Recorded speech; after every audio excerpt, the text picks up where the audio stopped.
The Recruit by Bryce Walton.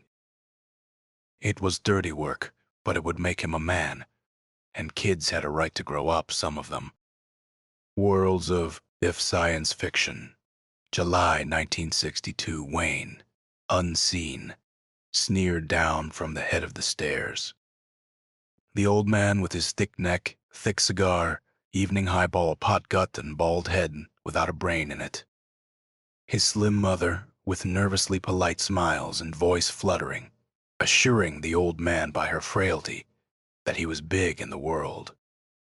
They were squareheads, one and all, marking moron time in a gray dream. Man, was he glad to break out. The old man said, "He'll be okay. Let him alone. But he won't eat. Just lies there all the time. Hell," the old man said. 16's a bad time. School over, waiting for the draft and all. He's in between. It's rough. Mother clasped her forearms and shook her head once, slowly. "We got to let him go, Eva. It's a dangerous time. You got to remember about all these dangerous repressed impulses piling up with nowhere to go. Like they say, you read the books, but he's unhappy." Are we specialists? That's the youth board's headache, ain't it? What do we know about adolescent trauma and like that? Now get dressed, or we'll be late. Wayne watched the ritual, grinning. He listened to their purposeless noises, their blabbing and yakking as if they had something to say. Blab, blab about the same old bones, and end up chewing them in the same old ways. Then they begin all over again. A freak sideshow all the way to nowhere. Squareheads going around either unconscious or with eyes looking dead from the millennium in the office, waiting to retire into limbo. How come he'd been stuck with parental images like that? One thing when he was jockeying a rocket to Mars, or maybe firing the pants off Asiatic Reds in some steamy gone jungle paradise, he'd forget his punky origins in Tevaland. But the old man was right on for once about the dangerous repressed impulses. Wayne had heard about it often enough. Anyway, there was no doubt about it when every move he made was a restrained explosion. So he'd waited in his room, and it wasn't easy sweating it out alone, waiting for the breakout call from Atchuk. "Well, dear, if you say so," Mother said with the old resigned sigh that must make the old man feel like Superman with a beer belly. They heard Wayne slouching loosely down the stairs and looked up. "Relax," Wayne said. "You are not going anywhere tonight. What, son?" his old man said uneasily. "Sure we are. We're going to the movies." He could feel them watching him, waiting. And yet still, he didn't answer. Somewhere out in suburban grayness a dog barked, then was silent. "Okay, go," Wayne said. "If you want to walk, I am taking the family bolt bucket." "But we promised the Clemens, dear," his mother said. "Hell," Wayne said, grinning straight into the old man. "I just got my draft call." He saw the old man's Adam's apple move. "Oh, my dear boy," Mother cried out. "So give me the keys," Wayne said. The old man handed the keys over. His understanding smile was strained and fear flicked in his sagging eyes. "Do be careful, dear," his mother said. She ran toward him as he laughed and shut the door on her. He was still laughing as he hooned the olds between the pale, dead glow of houses and roared up the ramp onto the freeway. Ahead was the promising glitter of adventure, calling neon, and he looked up at the high skies of night and his eyes sailed the glaring wonders of escape. He burned off some rubber, finding a slot in a park lot. He strode under a sign reading, "Public Youth Center. No." 947, and walked casually to the reception desk, where a thin man with sergeant's stripes and a pansy haircut looked out of a pile of paperwork. "Where you think you are going, my pretty lad?" Wayne grinned down. "Higher, I hope, than a typewriter jockey." "Well," the sergeant said, "how tough we are this evening." "You have a pass, killer." Wayne said in draft call. "Oh." The sergeant checked his name off a roster and nodded. He wrote on a slip of paper, handed the pass to Wayne. Go to the armory and check out whatever your lusting little heart desires. Then report to Captain Jack, room 37. Thanks, Sarge dear, Wayne said, and took the elevator up to the armory. A tired, fat corporal with a naked head blinked up at tall Wayne. Finally, he said, "So make up your mind, bud. Think you are the only kid breaking out tonight." "Hold your teeth, Pop," Wayne said, coolly and slowly lighting a cigarette. "I've decided." The corporal's little eyes studied Wayne with malicious amusement. "Take it from a vet, bud. Sooner you go, the better. It's a big city, and you are starting late. You can get a cat, not a mouse, and some babes or clever hellcats in a dark alley." "You must be a genius," Wayne said. "A corporal, with no hair and still a counterboy. I am impressed. I am all ears, Dad." The corporal sighed wearily. "You can get that balloon head ventilated, bud. And good." Wayne's mouth twitched. He leaned across the counter toward the shelves and racks of weapons. "I'll remember that crack when I get my commission." He blew smoke in the corporal's face. "Bring me a Smith & Wesson to 38, shoulder holster with spring clip, and throw in a Skelly switchblade for kicks, the 6-inch disguised job with the double springs." The corporal waddled back with the revolver, and the switchblade disguised in a leather comb case. He checked them on a receipt ledger while Wayne examined the weapons, broke open the revolver, twirled the cylinder, and pushed cartridges into the waiting chamber. He slipped the knife from a comb case, flicked open the blade, and stared at its gleam in the buttery light as his mouth went dry, and the refracted incandescence of it trickled on his brain like melted ice, exciting and scary. He removed his leather jacket. He slung the holster under his left armpit and tested the spring clip release several times, feeling the way the serrated butt dropped into his wet palm. He put his jacket back on and the switchblade case in his pocket. He walked toward the elevator and didn't look back as the corporal said, "Good luck, Tiger." Captain Jack moved massively. The big stone-walled office, alive with stuffed lion and tiger and gun racks, seemed to grow smaller. Captain Jack crossed black-booted legs and whacked a cane at the floor. It had a head shaped like a grinning bear. Wayne felt the assured smile die on his face. Something seemed to shrink him. If he didn't watch himself, he'd begin feeling like a pea among bowling balls. Contemptuously amused little eyes glittered at Wayne from a shaggy head, shoulders hunched like stuffed sea bags. "Wayne Seaton," said Captain Jack as if he were discussing something in a bug collection. "Well, well, you are really fired up, aren't you? Really going out to eat 'em? Right? Punk?" "Yes, sir," Wayne said. He ran wet hands down the sides of his chinos. His legs seemed sheathed in lead as he bit inwardly at shrinking fear the way a dog snaps at a wound. "You big overblown son," he thought. "I'll show you but good who is a punk." They made a guy wait and sweat until he screamed. They kept a guy on the fire until desire leaped in him, ran and billowed and roared until his brain was filled with it. But that wasn't enough. If this muscle-bound creep was such a big boy, what was he doing holding down a desk? Well, this is it. Punk. You go the distance or start a butterfly collection. The cane darted up, a blade snicked from the end and stopped an inch from Wayne's nose. He jerked up a shaky hand involuntarily and clamped a knuckle-ridged gag to his gasping mouth. Captain Jack chuckled. "All right, Superboy." He handed Wayne his pass card. "Curfew's off, punk. For 6 hours. You got 6 hours to make out. Yes, sir. Your beast is primed and waiting at the Four Aces Club on the west side. Know where that is, punk?" "No, sir, but I'll find it fast." "Sure you will, punk," smiled Captain Jack. "She'll be wearing yellow slacks and a red shirt, black hair, a cute trick. She's with a hefty psycho who eats punks for breakfast. He's butchered 5 people. They're both on top of the undesirable list, Seaton. They got to go, and they're your key to the stars."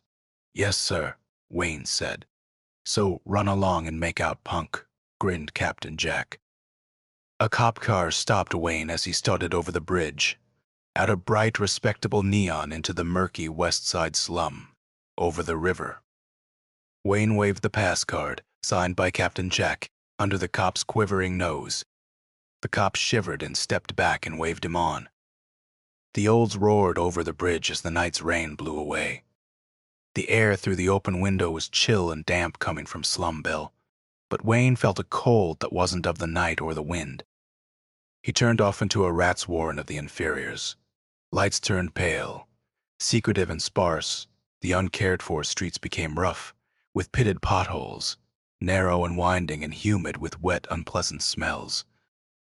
Wayne's fearful exhilaration increased as he cruised with bated breath through the dark mazes of streets and rickety tenements crawling with the shadows of mysterious promise. He found the alley. Dark, a gloom-dripping tunnel. He drove cautiously into it and rolled along, watching.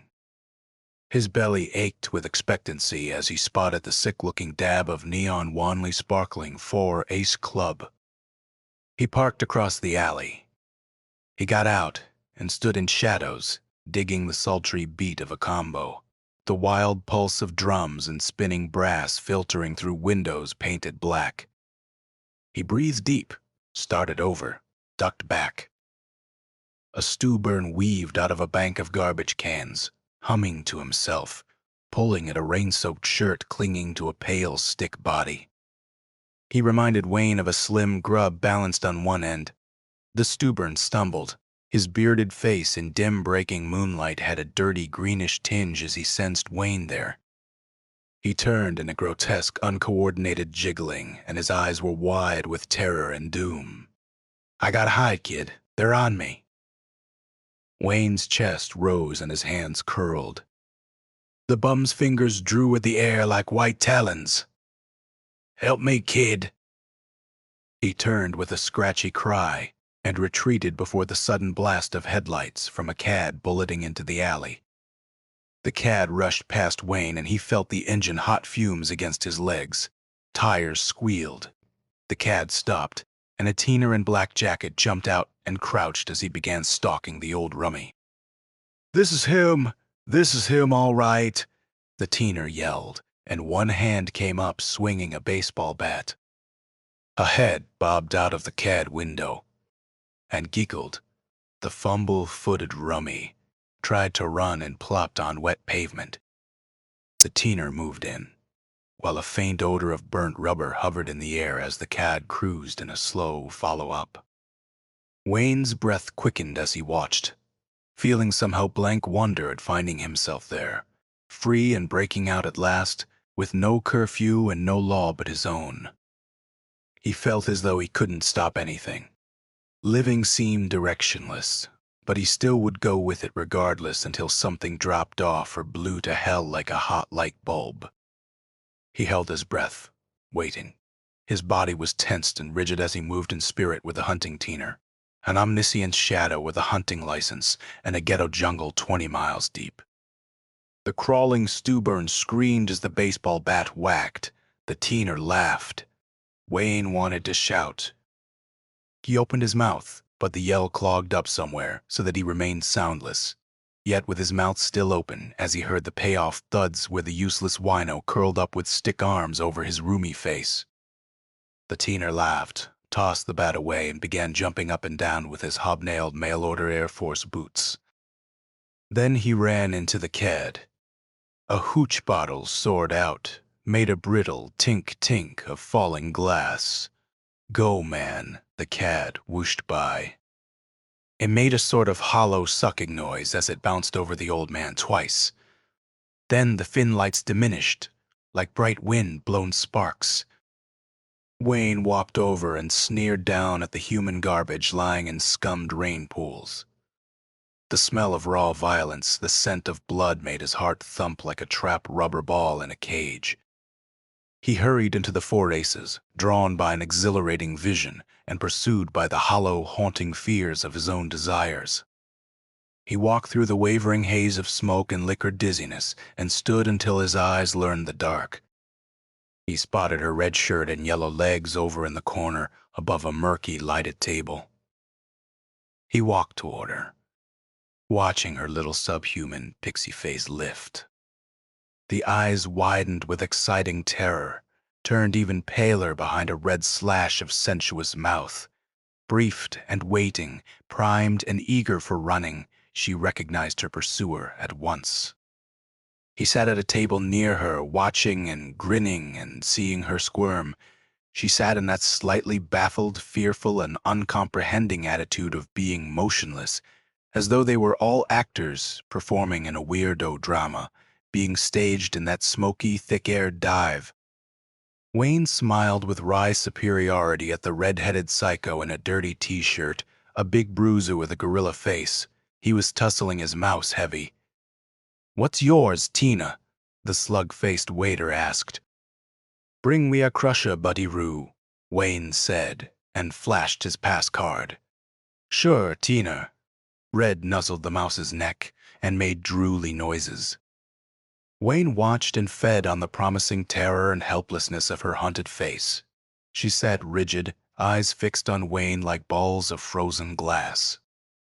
Red looked up and stared straight at Wayne with eyes like black buttons embedded in the wax-like skin of his face. Then he grinned all on one side. One huge hand scratched across the wet tabletop like a furious cat's. Wayne returned the challenging move but felt a nervous twitch jerk at his lips. A numbness covered his brain like a film as he concentrated on staring down Red the psycho. But Red kept looking, his eyes bright but dead. Then he began struggling it up again with the scared little mouse. The waiter set the crusher down. Wayne signed a chit. Tonight, he was in the pay of the state. "What else, Teener?" "One thing." "Fade sure, Teener," the waiter said, his breathy words dripping like syrup. Wayne drank. Liquid heat dripped into his stomach. Fire tickled his veins, became hot wire twisting in his head. He drank again and forced out a shaky breath. The jazz beat thumped fast and muted brass moaned. Drum pulse stabbing trumpet raped the air. Tension mounted as Wayne watched her pale throat convulsing, the white eyelids fluttering. Red fingered at her legs and salivated at her throat, glancing now and then at Wayne, baiting him good. "Okay, you creep," Wayne said. He stood up and started through the haze. The psycho leaped, and a table crashed. Wayne's .38 dropped from its spring clip holster and the blast filled the room. The psycho screamed and stumbled toward the door, holding something in. The mouse darted by, eluded Wayne's grasp, and was out the door. Wayne went out after her in a laughing frenzy of release. He felt the cold, strange breath of moist air on his sweating skin as he sprinted down the alley into a wind full of blowing wet.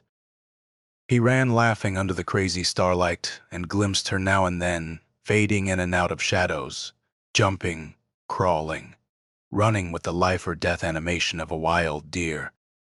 Up and down alleys, a rat's maze, a rabid run across vacant lots, through shattered tenement ruins. Over a fence there, she was falling, sliding down a brick chute. He gained, he moved up. His labored breath pumped more fire. And her scream was a rejuvenation hypo in his blood. She quivered above him on the stoop, panting, her eyes afire with terror. "You baby," Wayne gasped. "I gotcha." She backed into darkness up there against the sagging tenement wall, her arms out and poised like crippled wings. Wayne crept up. She gave a squeaking sob, turned, ran. Wayne leaped into gloom. Wood cracked. He clambered over rotten lumber. The doorway sagged and he hesitated in the musty dark. A few feet away was the sound of loose trickling plaster, a whimpering whine. "No use running," Wayne said. "Go loose." "Give, baby. Give now." She scurried up sagging stairs.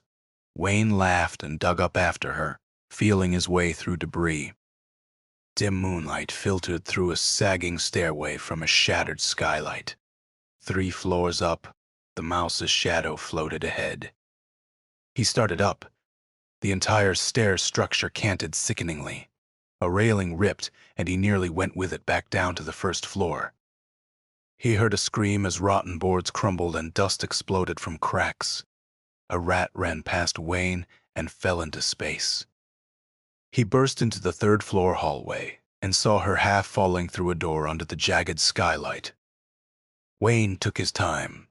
He knew how she felt waiting in there, listening to his creeping, implacable footfalls.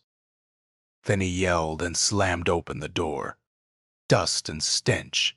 Filth so awful it made nothing of the dust. In the corner he saw something hardly to be called. A bed, more like a nest. A dirty, lumpy pile of torn mattress, felt, excelsior, shredded newspapers, and rags. It seemed to crawl a little under the moon-streaming skylight. She crouched in the corner, panting. He took his time, moving in. He snickered as he flashed the switchblade and circled it like a serpent's tongue. He watched what was left of her nerves go to pieces like rotten cloth. "Do it quick, Hunter," she whispered. "Please do it quick." "What's that, baby? I am tired running. Kill me first. Beat me after. They won't know the difference. I am gonna bruise and beat you," he said. "Kill me first," she begged. "I don't want." She began to cry. She cried right up in his face, her wide eyes unblinking and her mouth open. "You got bad blood, baby," he snarled. He laughed, but it didn't sound like him, and something was wrong with his belly. It was knotting up. "Bad, I know. So get it over with, please. Hurry. Hurry." She was small and white and quivering. She moaned but kept staring up at him. He ripped off his rivet-studded belt and swung once, then groaned and shuffled away from her. He kept backing toward the door. She crawled after him, begging and clutching with both arms as she wriggled forward on her knees. "Don't run. Please kill me. It'll be someone else if you don't. Oh, God, I'm so tired waiting and running." "I can't," he said, and sickness soured in his throat. "Please. I can't. I can't." He turned and ran blindly, half fell down the cracking stairs. Dr. Burns, head of the readjustment staff at the youth center, studied Wayne with abstract interest. "You enjoyed the hunt, Seaton? You got your kicks?" "Yes, sir." "But you couldn't execute them." "No, sir. They're undesirables, incurables. You know that, Seaton." "Yes, sir." "The psycho you only wounded. He's a 5-time murderer, and that girl killed her father when she was 12. You realize there's nothing can be done for them, that they have to be executed." "I know." "Too bad," the doctor said. "We all have aggressive impulses, primitive needs that must be expressed early, purged. There is murder in all of us, Seaton. The impulse shouldn't be denied or suppressed, but educated. The state used to kill them. Isn't it better all around, Seaton, for us to do it, as part of growing up? What was the matter, Seaton?" "I felt sorry for her." "Is that all you can say about it?" "Yes, sir." The doctor pressed a buzzer. 2 men in white coats entered. "You should have got it out of your system, Seaton, but now it's still in there. I can't turn you out and have it erupt later, and maybe shed clean, innocent blood, can I?" "No, sir," Wayne mumbled. He didn't look up. "I am sorry I punked out. Give him the treatment," the doctor said wearily, "and send him back to his mother." Wayne nodded, and they led him away. His mind screamed still to split open some prison of bone and lay bare and breathing wide, but there was no way out for the trapped. Now he knew about the old man and his poker-playing pals. They had all punked out like him. End of The Recruit by Bryce Walton.